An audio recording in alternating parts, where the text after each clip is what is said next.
I'm in trouble. Hey, there's a guy at my house right now, a friend of yours. Oh, that's Jeffrey. He's my friend. He just called me and we're going to have a drink after a long time. I'm still working and won't be home for another 2 hours and Jeffrey's already on his way. I told him to go home first. Huh? If that's the case, you should have called me first. I can't let someone I don't know come to my house. Anyway, I told him to come back when you get back, so he went home. What the hell is that? That's so rude. I've texted you, telling you that my friend is coming before Jeffrey got to her house. I didn't receive that one. You should check it again. I'm sure that I sent it. I checked it already, but I really haven't received your message. You must be mistaken. You should double check. Gosh. Seems that there was a transmission error when I sent that. See? You didn't send it.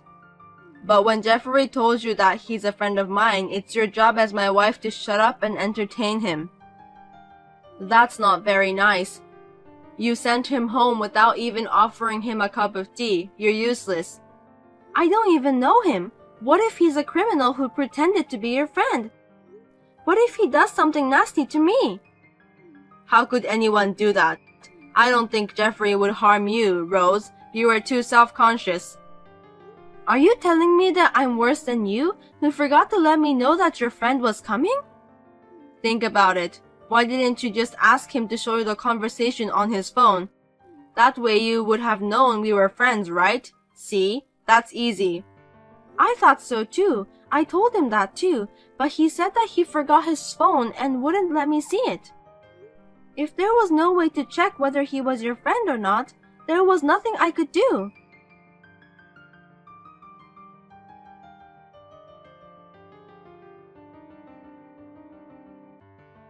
Even after that, my husband kept complaining to me for a while. His friend also treated me as if I were a devil's wife. Jeffrey forgot that my husband made a mistake by not texting me before he came to our house. Both of them blamed me, as if I was the only one at fault. No matter how much I was blamed, I could not trust my husband's friend. I just could not trust him in any way. No matter if my husband has given his permission, I don't think it's a good idea to visit a newlyweds when the wife is all alone in the house. Also, what everyone shouldn't forget is, my husband said that Jeffrey is already on his way. Then why didn't Jeffrey have his cell phone with him? I wonder how he communicated with my husband. I felt some kind of unexplainable fear. That's why I decided to go back to my parents' house. Then, I received a message from my husband, who was in a panic when he came home from work.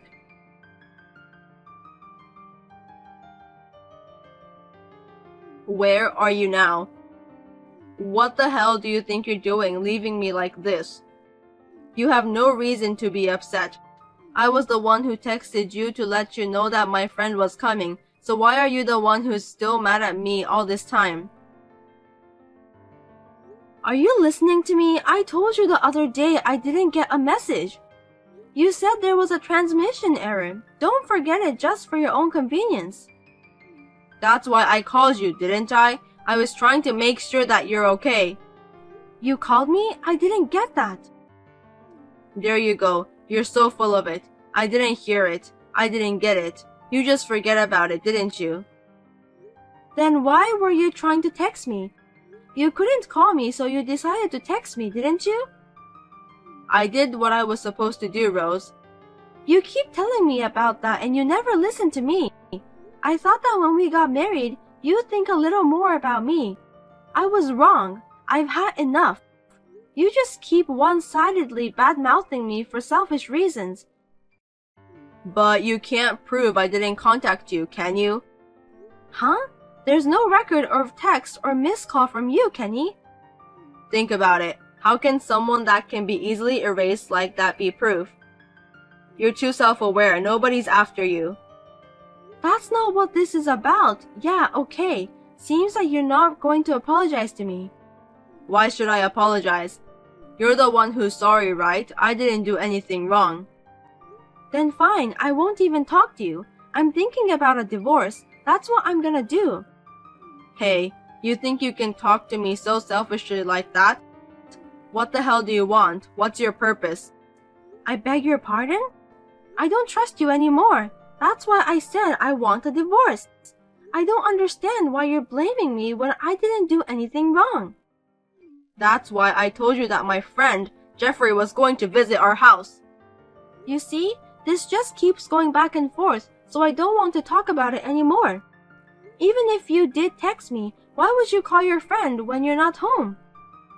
Because Jeffrey said that he didn't have a place to wait. A place to wait, huh? What a lame excuse. There are plenty of places to wait, such as restaurants and so on. Isn't that crazy? Coming all the way to our house when I was the only one there. Don't say bad things about my friend. Okay, let's say I let your friend come inside. What do you want me and your friend to do? You can just prepare dinner or something, like what everyone does when they have a guest coming to the house. Just serve tea and snacks to him. Let him watch TV and make him feel like home. You want me to cook dinner for a stranger?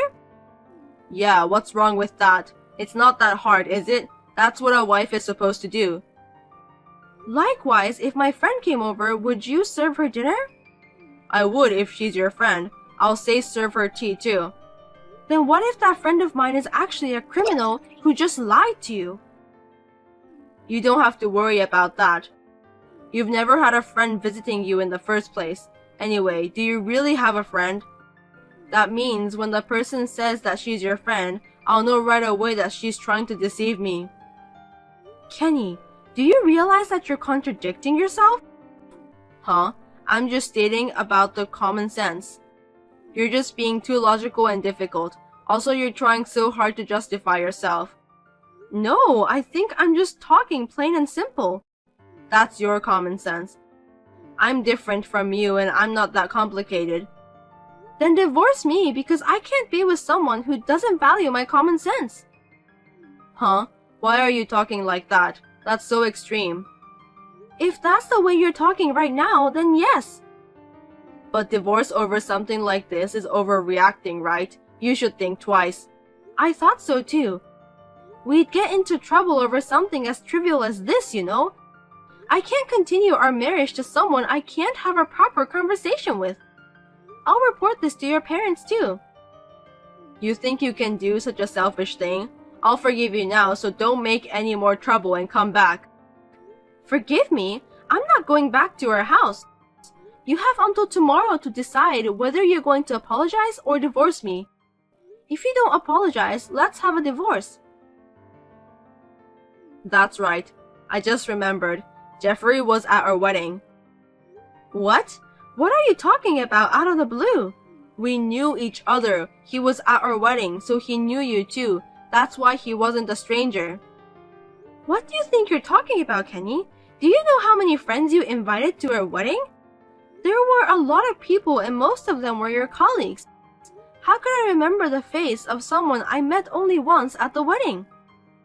Don't be so heartless. Jeffrey was there to celebrate our marriage. Do you remember the faces of even one of my friends? Would you recognize them if you saw them on the street? What's wrong? Did you just ignore me because you don't remember any of my friends? Are you just going to forget every single thing that you think is inconvenient for you? Jeffrey is really my friend. Even if I did remember him, it doesn't mean that Jeffrey is my friend, okay? We have never talked to each other. I don't want to spend a few hours alone with a stranger. I don't care even if you ask me to do it for your sake. He's a friend of mine. Why can't you just be nice to him for my sake? If you can't even do that, that's very selfish of you. It's okay that this time it was a friend, but what if the person was my boss? That could affect my promotion. Can you take responsibility if I don't get promoted for the rest of my life because of you? Isn't that the worst thing you could do as a wife? Okay, let's say that the person was a criminal. If I got killed because I invited him in, can you take the responsibility for that?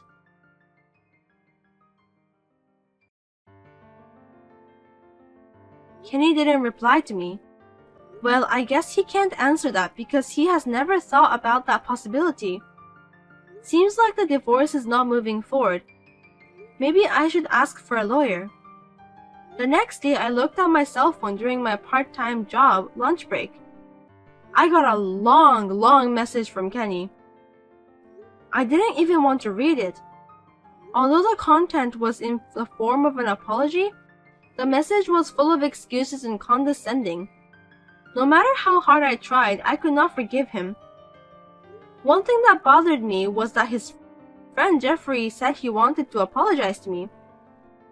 I was thinking about why Jeffrey wants to go through the trouble of meeting me. I felt that something was not right. I wanted to set up a meeting with an attorney to discuss the divorce matter. I contacted my husband but did not receive a response. Then, on the weekend, my husband suddenly came to my parents' house with Jeffrey. When they came, my younger brother and his wife Megan were there. My parents were out. So the five of us, my husband, Jeffrey, my younger brother, and his wife, decided to have a discussion. There was no apology from my husband and Jeffrey. The discussion remained at a standstill. It didn't make any sense. I wondered what they came here for. In the end, I decided to hire an attorney. I asked my husband and Jeffrey to leave that day. Later that day, I was told an unbelievable fact by a certain person.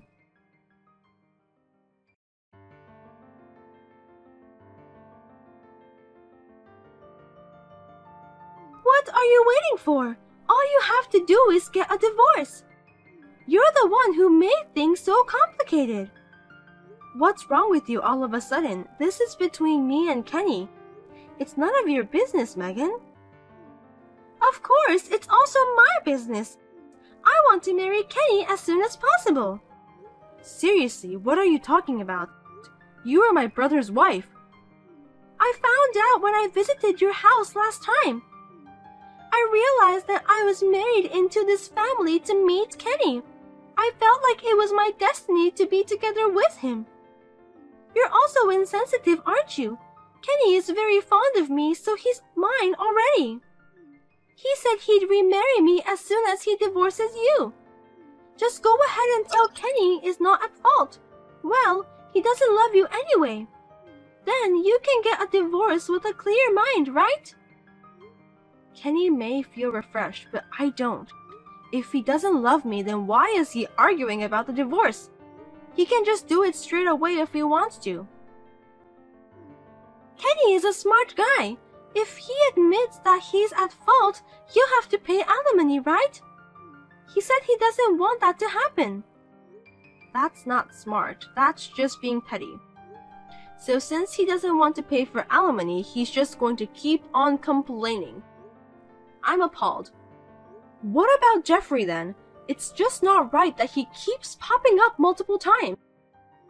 He has nothing to do with this, so why is he acting like he's a part of this matter? I'll tell you what I think. Jeffrey loves you. Huh? He fell in love with you when he saw you at the wedding. But he gave up on you because you're his friend's wife. But when he and Kenny were having a drink together, Kenny told him that he wanted to divorce you. When he heard that, Jeffrey's love for you had got stronger than before. I'm happy for you. So you and my husband took advantage of that. Well, that's what it comes down to, but it doesn't matter, does it? The truth is that the day Jeffrey went to your house, I got proof of the affair and tried to use it for the divorce. But Jeffrey chickened out at the last minute. Since you turned him away, the whole plan got screwed up. You're just playing hard to get. Do you even know what you're talking about? You're saying that you're trying to take advantage of your own friend. That's very inhuman. It's okay because nothing happened, right?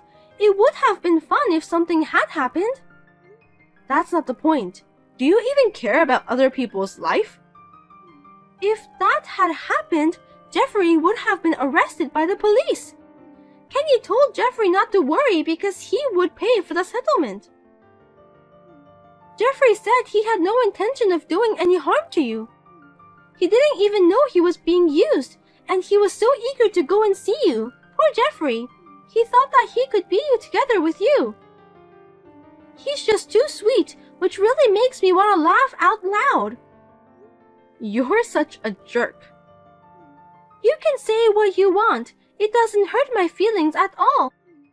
At first, I was going to charge you with adultery.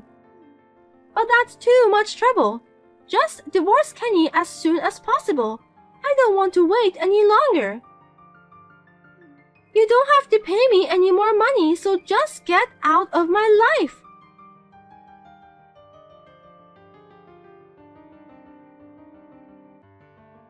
When Megan contacted me, a chill ran down my spine. I felt as if I were frozen by her curse. It was all planned.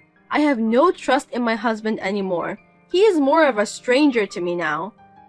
I'm afraid to stay in the marriage any longer, and I don't want him to come up with another nasty plan. I decided to consult an attorney immediately. I was confused with a mix of anger and disappointment. Once I realized that it was a setup, I completely switched myself to an anger mode. I swear that I will not be defeated. Let the war begin from here on. What do you think you're doing, Rose? It's so obvious, isn't it? What you tried to do to me. I'll never forgive you. You have to take responsibility as an adult. I didn't do anything wrong. You just didn't do anything directly to me. You knew about the plan, so it's the same thing. This whole thing has hurt me a lot. I've been scared. That's why I'll make you pay for the alimony. But your brother is going to ask for alimony too because he's divorcing me. I can't pay that much. Don't you dare say that to me. You're still married and you're responsible for hurting my brother's feelings. I also gave him the screenshot of the messages I had with you. You'd better admit it soon, Megan. You don't like waiting, do you? You're the worst thing ever. That's why you're dumped by Kenny. I know, I'm not stupid, so maybe I was too smart for Kenny. But to be honest, I'm grateful to you for giving me the opportunity to divorce my husband like that. Thank you, Megan. You and Kenny are a perfect match. I know it's going to be hard to pay for the alimony from now on, but you and Kenny are capable to do that together. Wait a minute. I'm not finished talking with you. You must drop your lawsuit against me. The alimony from Kenny is enough. You don't have to take it from me too. Hey, don't ignore me. Say something, Rose. Please.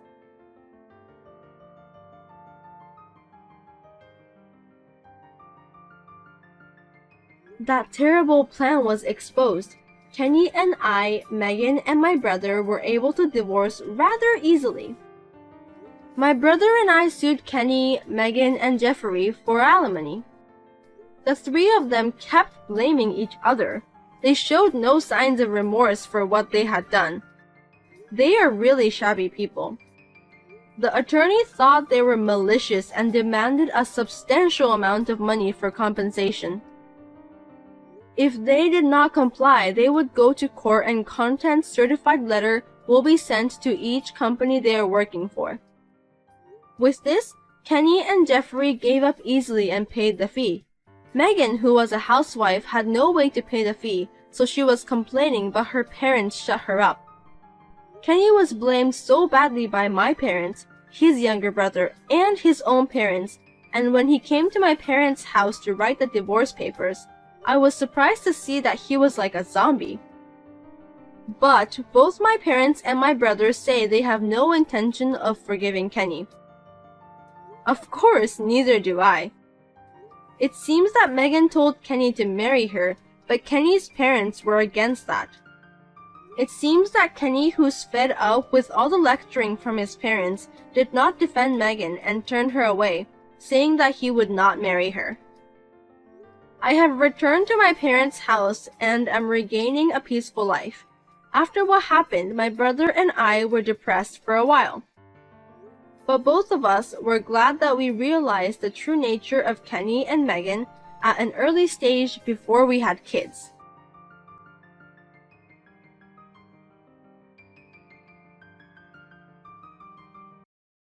Make sure you reflect on what I said today. Don't ever make me say that again. Wait, but... No buts. Don't make me say it again. You can't take the day off for some funeral.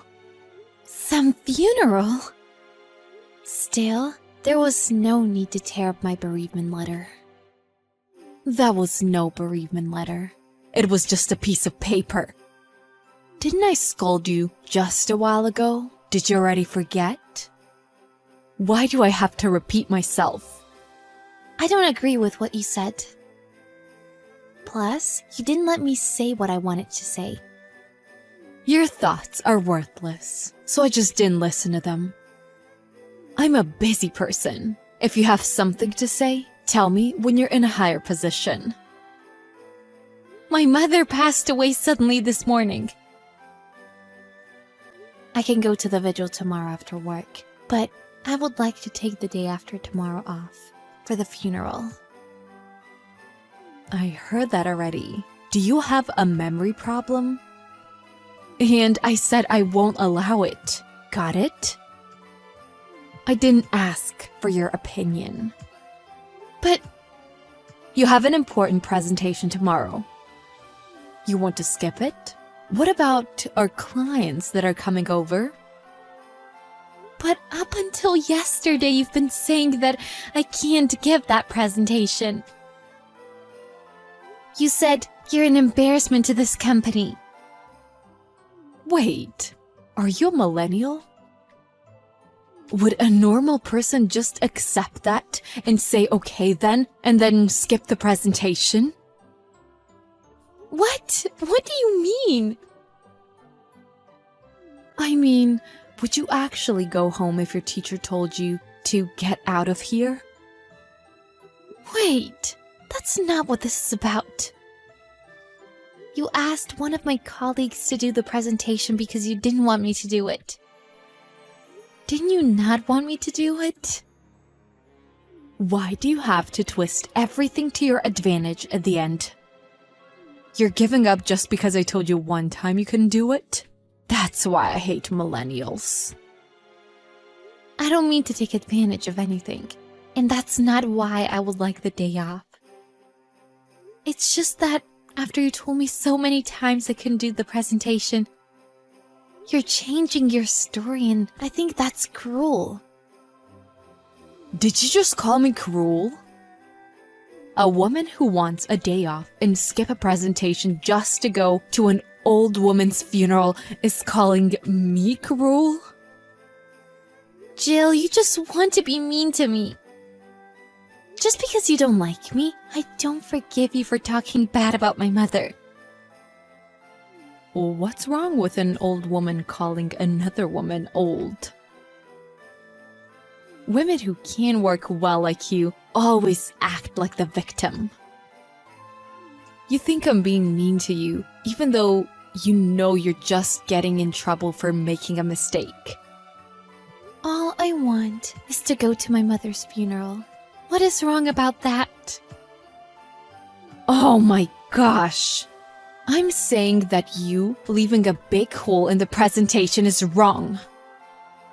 Seriously, how many times do I have to tell you? You never wanted me to do it though. Also, I still have the data, so I can just give that to my colleagues and have them do it instead. Aren't you embarrassed for causing trouble to people?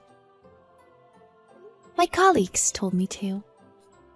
I think you're scary, so I was going to give up the funeral and go to work.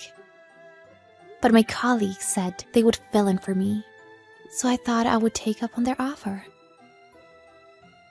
Your colleagues are my subordinates, right? Yes, that's right. So they have a societal obligation to listen to me, right? I guess so. It doesn't matter if they said they would do it. I won't approve.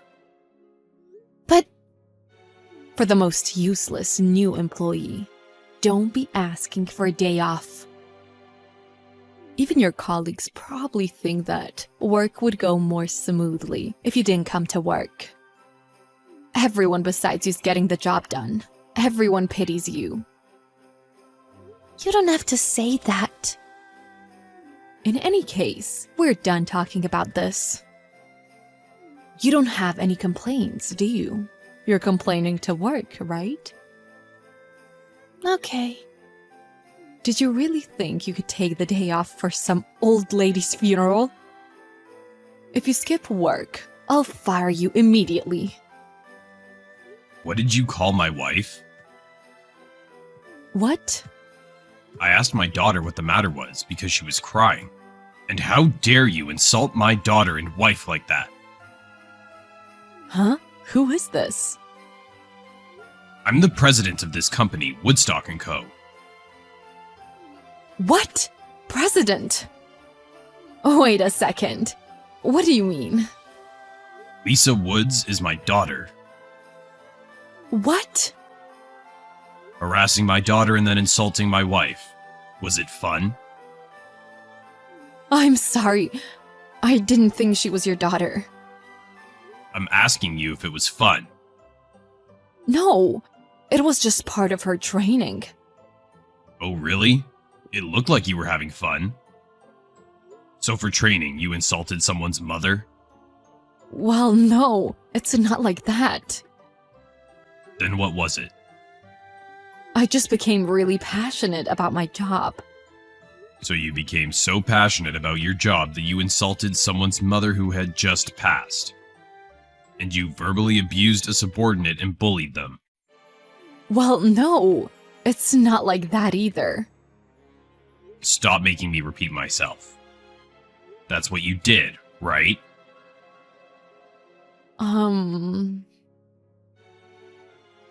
Hurry up and answer me. Why did you insult my daughter and my wife? I didn't mean to insult them. I just thought your daughter was taking her job too lightly. Threatening my daughter by telling her she couldn't do the presentation? And then giving that data to another employee without asking? Who do you think is the one who's taking their job too lightly? No, that was... You also tore up her bereavement letter? On that letter was the name of my late wife. You had some nerve tearing it up.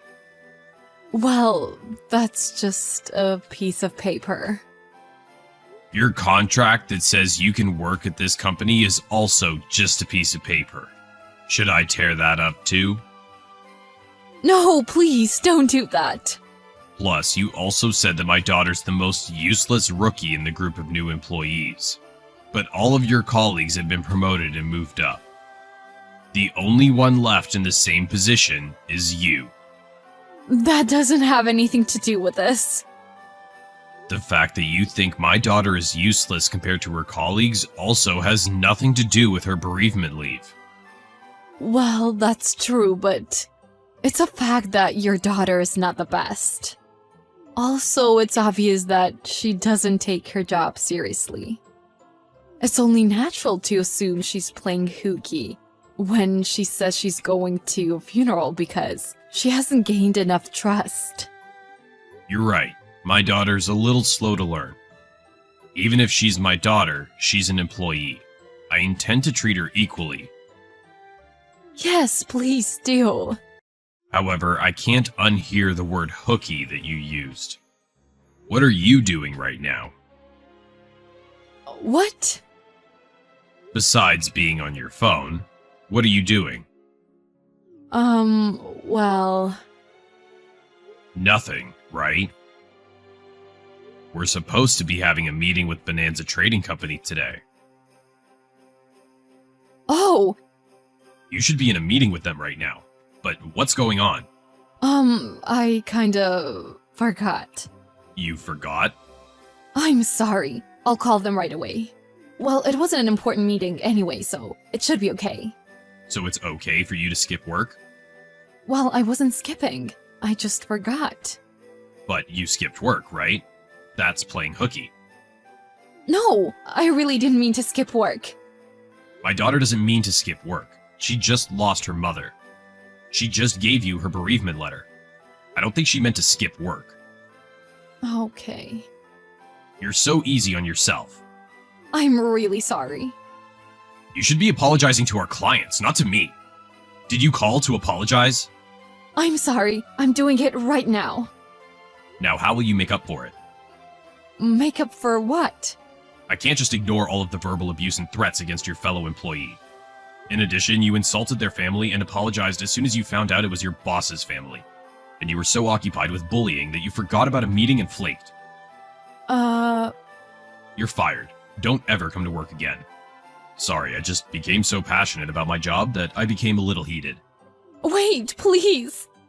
I've worked so hard. You can't persuade me. Does your working hard mean bullying your subordinates? Is that your job? No, I didn't even bully anybody. She just took it a little too personally. Took it too personally? I've seen this chat, and I thought it was troublesome. Anybody who looks at this will say it's defamation. Defamation? It's just draining. The group of new employees is working hard. The company's profits are rising. They're working hard. I've seen it with my own eyes. Right? However, it's not because of you. In fact, they'll work even harder if you weren't here. What? How many complaints do you think I've gotten from them about you? Within 1 year that they've been with us, 28 complaints. They weren't working hard, they were forced to work hard. But that's work. When you get hired, you should just do as you're told. They've been achieving excellent results, even when being forced to do so by you. So if we motivate them to do better on their own, they'll show even greater results. It's also your job to make it easy for them to work, but it looks like I've been slacking too. It's my duty to take out the bad apple. Bad apple? I'm just disciplining them. And they complain about that. I think they're just spoiled. Tearing up paperwork in front of them and kicking chairs is discipline. It seems there was also an employee who had coffee dumped on them. Some of them weren't even allowed to go to the bathroom. Well, in my time, that was normal. What do you mean, in my time? I'm older than you. Ways of thinking and common sense are constantly being updated. No, I don't agree with that. Wait, please. In addition to that, I'll be suing you. Suing me? My daughter's been enduring a lot of stress from you. But she's in shock right now after having her late mother insulted like that. She's so weak. Let me just say, she won't make it in this world if she becomes mentally ill this easily. Even if not this time, she would have become mentally unstable from another issue. Huh? Oh, I'm not listening to anything you have to say. What? What the hell? I'm telling you that you're being overdramatic. I heard that a while ago too. Will you stop making me repeat things?